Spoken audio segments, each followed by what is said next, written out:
Cute, di ba? At syempre, last but not the least, ito po, please welcome, Josh. Hello! Binabati ko po pala lahat ng mga taga Sikatuna Village, yung mga family ko, yung mga queen size beauty queens. Binabati ko na artista na ako! Ikaw ba yung nag-aaral? Nag-ano? Hindi na po. Lumaki po ako talaga, nagtatrabaho na ako agad. Ang father mo na trabaho? Wala na po. Patay na po siya. Since 17 years old pa po ako. Hindi niya nalaman na si Josh ay isang... Nalaman niya po kaso that time, hindi niya talaga ako matanggap. Ang mother mo? Yung mother ko po, ever since di ko siya nakita pagkapanganak ko. So parang ulilang lubos ka na sa ngayon dahil hindi mo alam kung boy. Sino kasama mo? Ang pinagmamalaki ko po at pinakamagandang lola, ang nagpalaki po sa akin, Lola Josie! Hi, Will!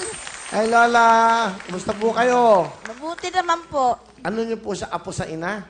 Sa tatay po. Father niya po. Ilan po ba silang inaalagaan niyo? 2 po silang magkapatid. Lola, at ano po ba gusto sabihin sa apo niyo?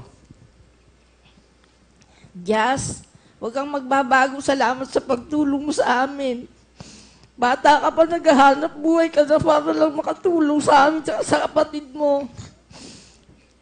Ngayon, nakikita ko naman maganda na mga kinalakihan nyo. Masaya na rin ako. Tsaka marunong na kayong mag-alaga ng sarili nyo. Kahit mawala ako, kaya nyo na. Sana mag-iingat ka palagi. Alalahanin mo, mahal na mahal ka namin. Kami ng kapatid mo nagmamahal sa'yo.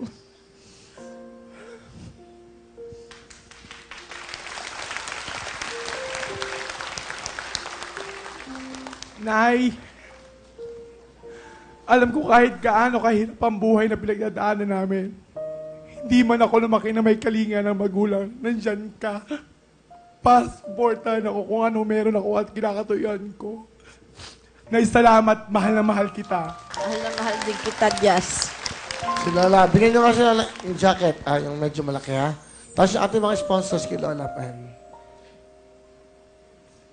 Yan, Lola, para po sa inyo. Yan ho, ha? Ginawa yan para sa mga nanay at mga lola, yan. Yan po, ha? Josh, napakabait mo pala.